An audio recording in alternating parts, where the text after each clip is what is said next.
Hi అండి, welcome to రామచిలుకలు vlogs. ఈ రోజు నేను చూపించబోతున్నానంటే బ్రెడ్ బజ్జీ అయితే చూపించబోతున్నాను. దీనికి ముందుగా బఠానీలు అయితే ముందు రోజు నానబెట్టి ఉంచుకోవాలండి. దీన్ని బాగా ఉడకబెట్టుకోవాలండి. తర్వాత ఉల్లిపాయలు, పచ్చిమిరపకాయలు, కొత్తిమీర, అలాగే క్యారెట్, పచ్చిమిరపకాయ ముక్కలు పెట్టుకోండి. బ్రెడ్ కూడా తీసి పెట్టుకోండి. దీన్ని బాగా ఉడికిన తర్వాత ఇలాగా మెత్తగా నొక్కుకోండి. ఈ విధంగా నొక్కున్న తర్వాత గిన్నెని పొయ్యి మీద పెట్టి దాని తర్వాత నూనె వేసుకుని ఈ ఉల్లిపాయ ముక్కలు, పచ్చిమిరపకాయ ముక్కలు, టమాటా ముక్కలు, అలాగే కొత్తిమీర ఇవన్నీ వేసేసుకోండి. ఇవన్నీ వేసేసుకుని బాగా వేపుకోండి. ఇలా వేపుకున్న తర్వాత ఆల్రెడీ మనం ఉడకబెట్టుకున్న బఠానీ గింజలను కూడా వేపేసుకోండి. కారం, ఉప్పు, అలాగే గరం మసాలా, ఇది చికెన్ మసాలా అండి. ఇవి రెండు కూడా వేసుకున్న తర్వాత వాటర్ వేసుకుని బాగా కలుపుకోండి. బాగా మెత్తగా అవ్వాలండి. ఇలా అయిన తర్వాత చీజ్ అనేది మీకు కావాలితే వేసుకోండి, లేకపోతే లేదు.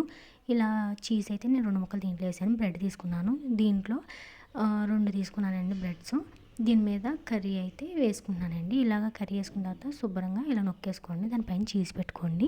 దీని మీద రెండింటిని దానిపైన ఒకటి పెట్టేసి ఉంచేయండి. తర్వాత శనగపిండి తీసుకోండి, దాంట్లో కొద్దిగా సాల్ట్ వేసుకోండి. వాటర్ కొద్దిగా జారుడుగానే ఉండాలండి, ఎందుకంటే బ్రెడ్ అనేది బాగా త్వరగా మొలగాలి. తర్వాత పొయ్యి మీద ఆయిల్ పెట్టుకుని బాగా వేడైన తర్వాత ఈ బ్రెడ్ని తీసుకుని చుట్టూరు వేసేసుకుని ఇలాగ వేసేసుకోవాలండి. ఈ విధంగా వేసేసుకున్న తర్వాత 2 వైపులా తిప్పుకోండి బాగాని. ఇలా తిప్పుకున్న తర్వాత బాగా కాలాలండి. కొంచెం కలర్ చేంజ్ అవ్వాలి. చేంజ్ అయిన తర్వాత తీసుకోండి. ఇలా అయిన తర్వాత చాలా టేస్ట్గా ఉంటుందండి. ఈ బ్రెడ్ చాలా చాలా టేస్టీగా ఉంటుంది. ట్రై చేయడం మాత్రం మర్చిపోవద్దు అసలు అని. చాలా బాగుంటుంది. అంతేకాదు లెంతీ వీడియోలు కూడా చేద్దాం అనుకుంటున్నానండి, కానీ నాకేంటంటే భయం వేస్తుంది. లెంతీ వీడియోలు చేస్తే ఎవరు సరిగ్గా చూడరని.